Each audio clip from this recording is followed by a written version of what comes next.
안녕하세요. 배신의 장미입니다. 오늘의 사연 시작하겠습니다. 안녕하세요. 저는 30대 중반의 광고 기획자로 일하고 있습니다. 이혼한 지 벌써 1년이 넘었네요. 처음엔 이혼 후에 혼자서 과연 잘 살 수 있을까 고민이 많았지만 지금은 그 선택에 후회는 없습니다. 이혼을 결심하게 된 이유는 남편의 극심한 통제와 자존심 때문이었어요. 남편은 늘 모든 걸 통제하려 들었고 쪼잔한 성격으로 인해 사소한 것까지 간섭하고 제 생활을 지배하려 했습니다. 그리고 아주 추잡한 짓거리도 했었고요. 처음엔 자잘한 것들이었어요. 예를 들어 저는 친구들과 가끔 저녁을 먹거나 영화를 보는 걸 좋아했는데 남편은 그런 자리를 극도로 싫어했습니다. 저녁에 밖에 나가서 뭐하러 돈을 쓰냐라며 일일이 잔소리를 했죠. 그래서 친구와 약속이라도 잡으면 꼭 몇 번이고 무슨 얘기했냐, 돈은 누가 냈냐 같은 질문을 하며 구석구석 해먹곤 했습니다. 그게 싫어서 자연스럽게 친구들과의 만남도 줄어들었죠. 또 저희 집안 행사에 대해서도 말이 많았어요. 부모님 생신이나 가족 모임이 있으면 굳이 가야 하나? 너희 집안 사람들은 너무 자주 모인다라며 불평했습니다. 심지어 부모님께 드리는 선물 금액까지 일일이 따지고 선물이 너무 비싸다고 하면서 그 돈이면 우리 집에 필요한 걸 사는 게 낫지 않냐 라며 저를 몰아붙였죠. 심지어 저희 집에 대한 통제도 심했습니다. 저는 인테리어에 관심이 많아서 집을 조금씩 꾸미는 걸 좋아했는데 남편은 그때마다 쓸데없는 돈 쓰지 마라. 그 돈이면 차라리 저축이나 하자며 저의 작은 즐거움조차 빼앗으려고 했습니다. 어떤 날은 새로 산 화분 하나 가지고도 이건 너무 크다. 자리만 차지한다며 불평했고 사소한 인테리어 물품조차 제가 마음대로 고를 수 없을 정도였죠. 처음엔 남편이 이렇지 않았습니다. 우리가 결혼했을 때만 해도 그는 작은 기업에서 일하면서 성실하게 살던 사람이었어요. 돈을 많이 벌진 못했지만 함께 열심히 살겠다는 마음 하나만으로 충분히 행복할 수 있다고 생각했죠. 하지만 그때는 제가 광고 기획자로 일하면서 점점 돈을 더 많이 벌기 시작했고, 특히 엄마 아버지가 운영하시던 햄버거 가게에 제가 투자를 하면서 돈벌이는 더 좋아졌습니다. 처음에 남편도 제가 더 벌어오는 돈에 고마워했어요. 자기가 벌어오니까 우리가 이렇게 여유 있게 살 수 있는 거지. 라고 말하며 제 일에 지지해 주는 듯 했죠. 하지만 시간이 지나면서 상황이 변했습니다. 남편의 회사는 여전히 작은 기업이었고 승진이나 월급 인상도 기대하기 어려운 상황이었죠. 반면에 저는 광고 기획 일도 잘 풀리고 부모님 가게도 덩달아 잘 돼서 수입이 점점 더 늘었어요. 이때부터 남편이 점점 이상하게 변해가기 시작했죠. 남편은 돈 문제로 예민해지더니 사소한 것까지 시비를 걸기 시작했어요. 저녁에 집에 돌아오면 오늘 몇 시에 퇴근했냐? 왜 갑자기 저녁 약속을 잡냐며 질문이 늘어났죠. 돈벌이가 좋으니 여유가 있을 거라 생각했는데 오히려 남편은 내가 하는 모든 걸 통제하려 들었습니다. 특히 부모님 가게 이야기가 나오면 남편은 더 뻔뻔해졌습니다. 제가 투자해서 가게가 성장한 덕분에 그 수익 일부가 우리 생활에 여유를 주고 있었는데도 말이죠. 너네 집은 가게 하나로 잘도 버네. 그럼 그 돈 나눠줘야 하는 거 아니야? 라고 농담처럼 말했지만 그 말 속에 진심이 담겨 있었습니다. 그리고 매달 가게에서 나오는 수익의 일부를 가게 보탬이라며 요구하기 시작했죠.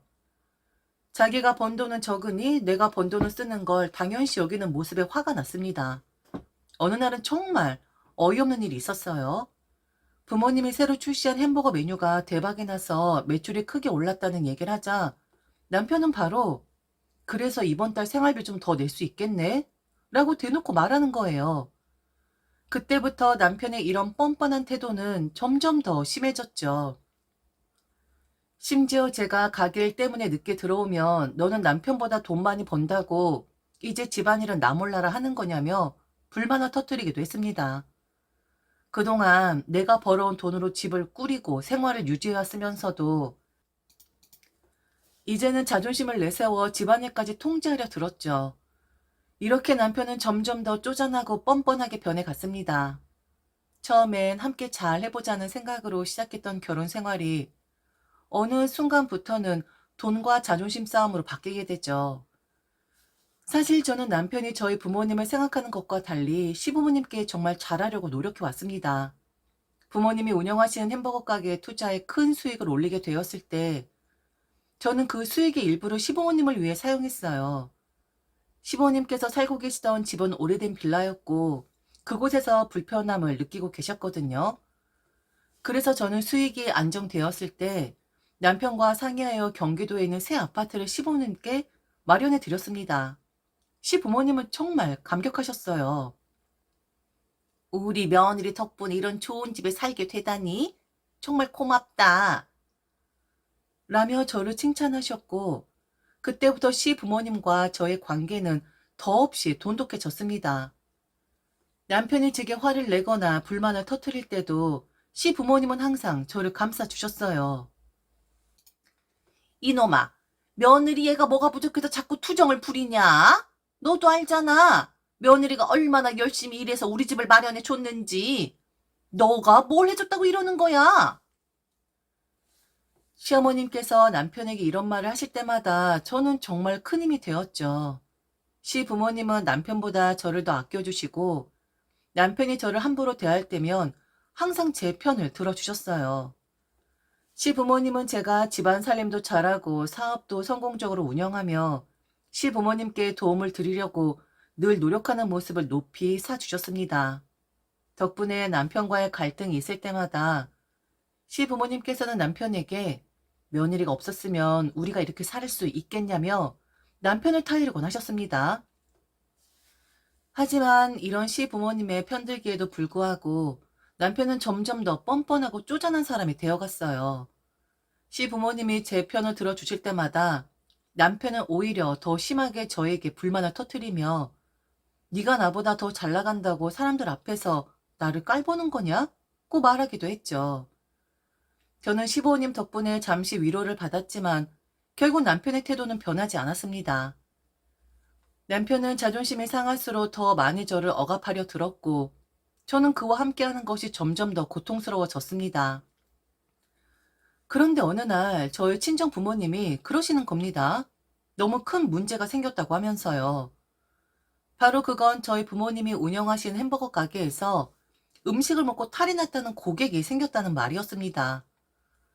두 분이서 해결을 하려고 제게 숨기고 있었는데 그 사람의 횡포가 날로 심해진다고 하면서 결국 제게 털어놓으셨던 거였죠. 그는 다짜고짜 소송을 걸겠다고 하면서 위자료를 달라는 요구를 했다 합니다. 워낙 오랫동안 가게를 깔끔하게 운영해 오셨기 때문에 이런 일이 처음이었거든요. 그런데 그 고객은 하루에도 몇 번씩 전화를 걸어와 협박을 했고 얼굴을 보자고 해도 절대 만나주지 않았다 하더군요. 부모님은 점점 불안해하셨고 가게 분위기마저 가라앉기 시작했고 너무 괴로워서 제게 도움을 요청하셨죠. 저는 이 문제를 해결해야겠다고 생각했고 그래도 남편이니까 힘이 되어줄 줄 알고 남편에게 털어놓았습니다. 그랬더니 남편은 생각보다 적극적으로 나서는 겁니다. 자기야, 내가 이 문제 해결해 줄게. 요즘 노인들이 가게를 운영하는 데에는 이런저런 어려움이 많잖아. 가게에서 위생관리 소홀히 한 건 아니겠지만 손님들이 그렇게 생각하는 걸 수도 있어. 처음엔 남편이 진심으로 우리 가게를 걱정해 주는 줄 알았습니다. 이런 문제는 빨리 해결하지 않으면 나중에 더 큰 문제가 생길 수 있어. 당신 부모님이 계속 이러다가는 투자금도 날릴지 몰라. 차라리 누군가 나서서 가게를 좀 더 체계적으로 관리하는 게 낫지 않을까? 남편의 말은 점점 이상해지기 시작했어요. 노인들이 비위생적으로 일을 한다는 둥, 이제는 가게 운영이 힘들 거라는 둥, 그동안 부모님께서 얼마나 성실하게 가게를 운영해 왔는지 알면서도 남편은 마치 부모님이 문제의 원인이라도 된 것처럼 말하기 시작했습니다. 계속 이렇게 부모님이 가게를 운영해도 되겠어? 나중에 문제 생기면 그때 우리가 감당해야 할지 몰라. 당신의 투자한 돈도 다 날리게 될지도 모르고. 남편은 걱정하는 척 하면서 부모님의 역량을 깎아내리고 있었어요. 하지만 그때까지만 해도 저는 남편이 단순히 문제 해결을 위해 나선다고 생각했습니다. 부모님께서 불안해하시니 남편이 도와주려는 거라고 생각했죠. 그런데 그게 아니었습니다. 남편의 교활한 속내를 알아차리는 데는 그렇게 오랜 시간이 걸리지 않았죠. 어느 날 시어머니가 저를 찾아오신 겁니다. 점심시간에 잠시 들렀다면서 할 말이 있다 하셨죠. 시어머니는 절 불러 앉히더니 처음부터 날카로운 말을 꺼냈습니다. 며느라, 내가 말이야, 너 참 잘해왔다고 생각해. 그런데 말이지, 너도 알아야 해. 아무리 네가 잘해도 내 아들이 잘하는 게 더 중요한 거야. 내가 보니 네가 네 남편의 고통을 전혀 모른 채 그냥 잘난 척하고 산 것 같더라. 순간 무슨 말인지 어리둥절했지만 시어머니는 더 뻔뻔하게 말을 이어갔습니다. 지금 우리가 사는 집이 20평대잖아. 솔직히 좀 좁긴 하진 않니? 특히 네 시아버지가 방을 얼마나 답답했는지 너는 모를 거야. 너네 친정은 40평대 아파트에 살잖아? 그걸 보고 우리 아들이 얼마나 괴로워했겠니? 그런데 넌 그걸 전혀 몰라줬더라? 시어머니는 남편이 그동안 얼마나 힘들었는지를 제가 전혀 알지 못했다며 저를 나무랐습니다.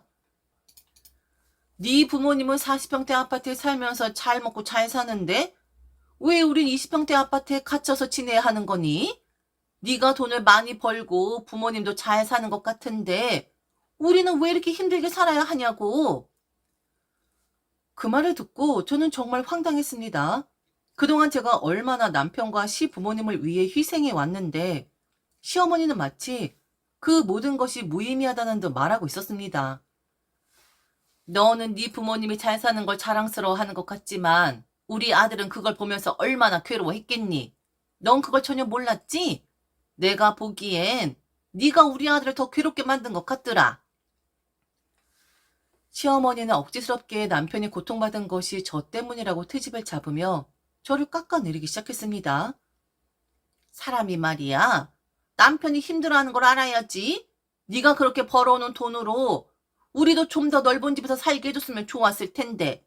네 부모님도 그렇게 잘 샀는데 우리도 그 정도 누려하지 않겠어? 아들이 그 가게를 운영하게 되면 우리 50평대로 이사시켜준다고 하더라. 애가 아주 활짝 웃으며 얘기를 하는데 내가 다 기분이 좋더라고. 그렇게 해주는 게 네가 해야 할 일 아니겠니? 애가 얼마나 그 가게를 갖고 싶었으면 그런 일까지 했겠니? 왜 너는 눈치를 못 채? 네 부모를 챙기는 게 아니라 네 남편을 챙겨야 하는 거야. 우리한테 잘해봤자 아무 소용 없는 거다. 네 남편한테 잘해야지. 라며 마치 제가 남편의 고통을 외면한 나쁜 사람인 것처럼 몰아갔습니다. 아, 저 말을 하는데 저는 하늘이 무너져 내리는 것만 같았습니다. 남편의 자작극이었던 것이었어요. 끊임없이 컴플레인을 걸어 우리 부모님을 힘들게 했던 인간은 바로 남편이었던 것이었습니다. 시어머니는 그것이 마치 당연하다는 듯 말하고 있었어요. 아들이 행복하게 살도록 도와주는 게 네 역할이지. 네가 그동안 잘했다고 생각할지 모르지만 우리 아들이 힘들었다는 걸 좀 알아줬어야지. 이젠 알았을 테니까 너의 행동을 지켜보마. 내 말 무슨 말인지 알아듣지?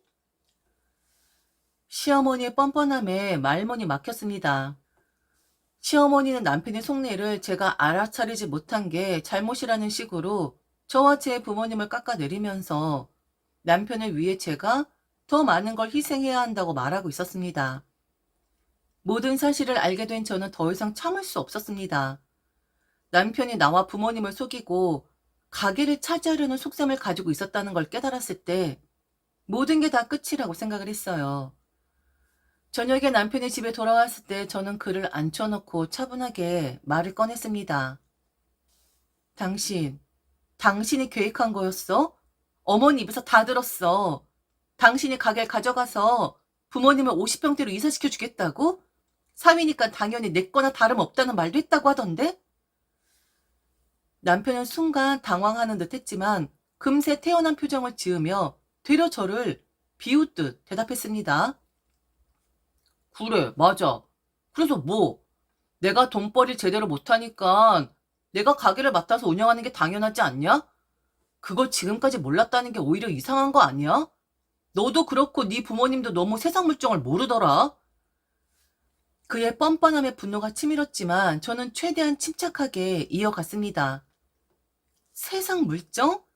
우리 부모님은 지금껏 성실하게 가게 운영해 오셨어.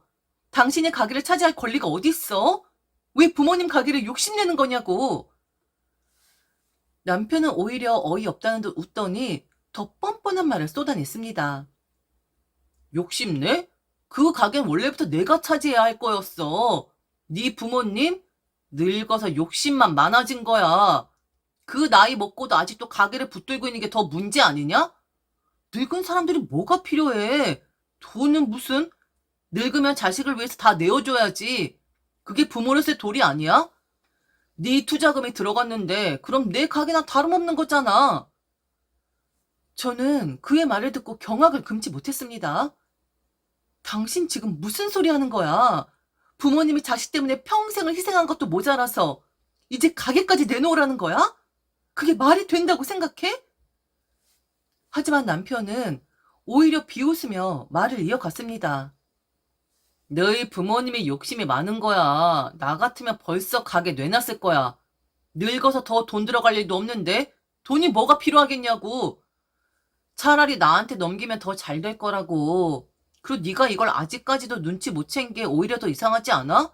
네가 그렇게 똑똑하다고 자부하는데 네 부모님이나 너나 정말 답답하더라.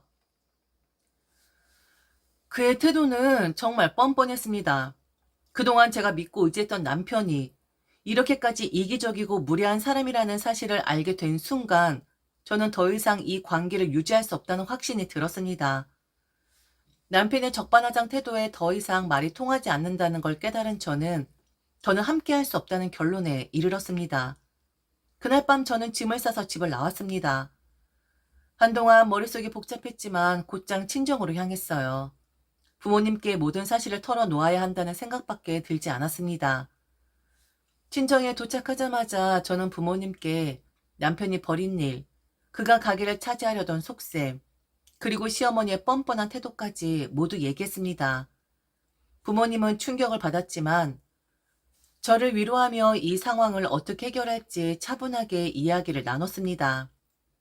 아버지는 한참 말을 잇지 못하시다가 딸아, 이제 더 이상 참고 살 필요 없다.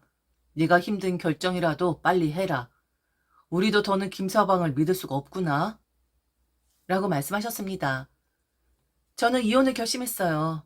하지만 이혼 준비 전에 처리해야 할 중요한 일이 있었죠.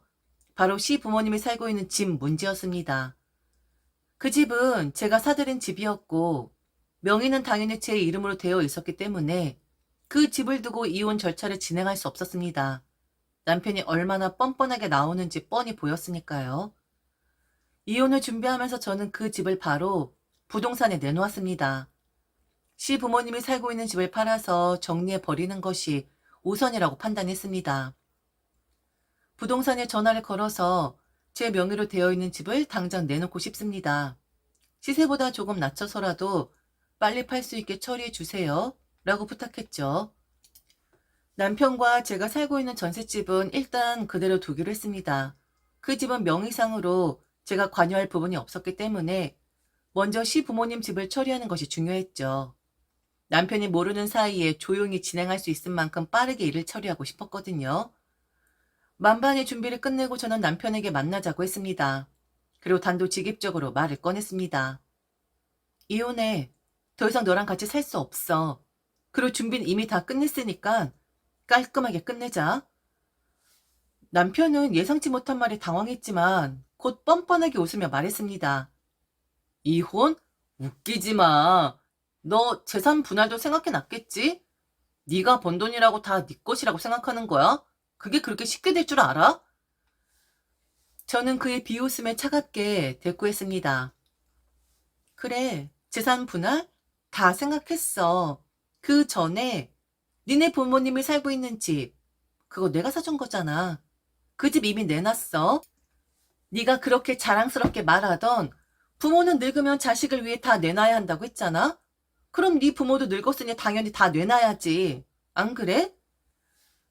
남편은 그제서야 충격을 받은 듯 눈이 휘둥그레졌습니다. 뭐? 그 집을 내놨다고? 제정신이야? 저는 그의 반응에 더욱 차분하게 말을 이어갔습니다. 아니지. 제정신 절대로 아니겠지?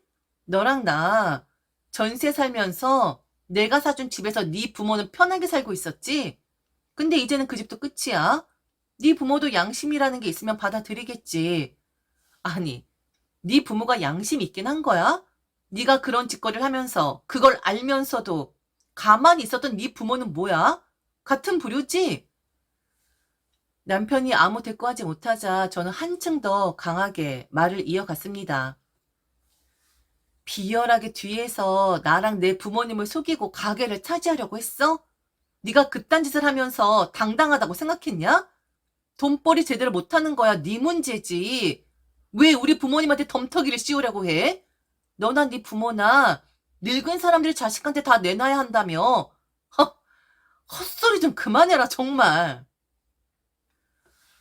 남편은 얼굴이 일그러지면서도 반박할 말을 찾으려 애쓰는 것 같았지만 저는 그를 향해 쏘아 붙였습니다. 네 부모도 늙어서 20평대에 살면서 그 집이 어디서 나왔는진 기억도 못하나 봐. 니네 집 사람들 그 집에서 편하게 살면서 당연하다고 생각했겠지? 네가 말한 것처럼 늙었는데 길거리는 어떻고 뭐가 그리 중요해? 집이 필요해? 늙었는데? 참네. 기가 막힌 인간들 같으니라고. 그리고 너, 네 부모 다 똑같은 쓰레기 같은 인간들이야. 남편과의 이혼 절차는 예상보다 빨리 진행되었습니다. 변호사와 상담한 결과 재산 분할은 제가 훨씬 유리했습니다. 남편이 결혼 생활 동안 제 재산을 축적하는 데 기여한 바가 없었고 오히려 그가 저와 우리 부모님의 재산을 빼앗으려 했다는 증거들이 쌓였기 때문이죠. 결국 남편은 재산 분할해서 저에게 위자료까지 줘야 하는 처지가 되었어요. 뭐? 내가 위자료 줘야 한다고? 이게 말이 돼? 남편은 법원에서 판결을 들으며 분노에 가득 찬 표정이었지만 그럴수록 더 통쾌함을 느꼈습니다. 내가 이 결혼 생활 동안 얼마나 고통을 겪었는지 남편의 뻔뻔한 태도를 생각하면 당연한 결과였죠. 그뿐만이 아니었습니다. 남편이 전세로 살고 있던 집도 제가 더 많이 가져갈 수 있었습니다. 왜냐하면 전세 자금 중 1억을 제가 추가로 넣었기 때문이었죠. 법원은 이를 인정했고 저는 전세 자금의 대부분을 가져갔습니다. 남편은 이제 어디로 가야 할지 막막한 상황에 놓였어요. 그동안 큰 소리쳤던 남편은 결국 재산이 거의 없는 상태로 고시원에 머무는 처지가 되었습니다. 한때는 자신의 욕심으로 내 인생을 망치려 했던 그가 이제는 최소한의 생활조차 유지하기 어려워진 거죠. 하지만 그것이 끝이 아니었습니다. 남편의 부모님, 특히 시어머니는 제가 집을 팔고 이혼한 사실을 알고 난 후 우리 부모님의 가게를 찾아가 난리를 쳤습니다. 당신의 딸이 우리 아들 이렇게 만든 거야! 라며 가게에서 고성을 지르고 가게 손님들 앞에서 난동을 부렸죠. 가게는 한순간에 난장판이 되었고 그 소란은 동네에까지 퍼졌습니다. 우리 부모님은 놀라셨지만 곧바로 경찰을 부르셨고 시어머니는 그 자리에서 쫓겨났습니다. 이 사건으로 인해 남편은 더 큰 손해를 보게 되었어요. 시어머니의 난동으로 우리 부모님은 소송을 걸었고 이로 인해 남편은 결국 추가로 배상금을 물게 되었습니다. 그의 남은 돈마저도 거의 모두 빠져나갔죠. 그렇게 남편은 자신이 벌인 일 때문에 더더욱 무너져 내렸습니다. 이혼 후 저는 제 삶을 차분히 되찾아가고 있었습니다. 마음의 평화도 찾고 일이 잘 풀리면서 더 이상 남편과 관련된 일로 스트레스를 받을 일은 없었죠. 그런데 어느 날 갑자기 휴대폰이 울리는 겁니다. 화면을 보니 전 남편이었어요. 한동안 전혀 연락이 없었기에 순간 당황했지만 그냥 무시하기에 뭐가 있을 것 같아 전화를 받았죠. 뭐야? 무슨 일이야? 저는 차갑게 대꾸했습니다. 남편의 목소리는 한껏 눌린 톤이었어요. 여보, 나 좀 도와줄 수 없겠니? 그 뻔뻔한 부탁에 저는 어이가 없어 헛웃음이 나왔습니다. 도와달라고? 지금 나한테 무슨 소리 하는 거야? 우리가 끝난 지 얼마나 됐는데 나한테 도움을 청해. 남편은 한숨을 쉬며 말을 이어갔죠. 나 요즘 정말 많이 힘들어. 다 망했고 엄마가 사고 쳐서 보상금 문제까지 생겼어. 나 지금 고시원에서 지내고 있는데 더는 못 버티겠어. 저는 그 순간 차가운 목소리로 대꾸했습니다. 그동안 네가 나한테 한 짓을 다 잊은 거냐? 나랑 우리 부모님한테 얼마나 잘못했는지 기억 안 나? 그 모든 걸 저질러 놓고 이제 와서 나한테 도와달라고? 남편은 잠시 침묵하더니 자신이 잘못했다고, 그땐 정말 몰랐다고, 자기가 얼마나 잘못했었는지 정말 딱 한 번만 도와주면 안 되냐고 빌더라고요. 혹시 지금 내게도 컴플레인 걸려고 하는 거야? 야, 너는 뭣도 없냐, 남자가? 이렇게 이혼까지 했는데 또다시 전화 걸어와? 하긴 만일 제대로 달린 놈이었다면 그런 짓거리 하지도 않았겠지. 왜? 네 부모는 아무것도 안 해주니? 욕심이 너무 많은 거 아니야? 자식이 이렇게 구질하게 굴고 있는데? 참, 이혼 너무 잘한 것 같다. 정말 내 인생의 최고의 선택이었어. 이후 저는 제 일에 더욱 집중하며 살고 있습니다. 오히려 그들과의 관계에서 벗어난 뒤 삶이 더 안정되고 순조롭게 흘러가고 있다는 걸 느끼고 있죠. 제 일은 점점 더 잘 풀리고 있었고, 맡은 프로젝트마다 성공을 거두고 있었습니다. 일에 대한 열정이 다시 불타오르면서 한 단계 더 성장할 수 있었죠. 부모님이 운영하신 햄버거 가게도 아주 잘 되고 있어요. 처음엔 걱정이 많았지만 부모님의 성실함과 제가 도와드린 덕분에 가게는 꾸준히 발전하고 있습니다. 손님들도 많아졌고 매출도 점점 늘어나고 이제는 부모님도 안심하고 가게를 운영하는 모습을 보니 뿌듯함을 느낍니다. 그렇게 제 삶은 이혼 후에 훨씬 더 나아졌습니다. 그동안 겪었던 고통과 갈등은 한바탕 지나간 바람에 불과하다고 생각해요. 그들은 이제 더 이상 제 삶의 일부가 아니며 그들이 저를 괴롭히던 시절은 완전히 잊고 살고 있습니다. 앞으로 오직 저의 일과 가족만을 생각하며 살고 있죠. 과거는 과거일 뿐 저는 그 모든 것들을 뒤로하고 새로운 시작을 하고 있습니다.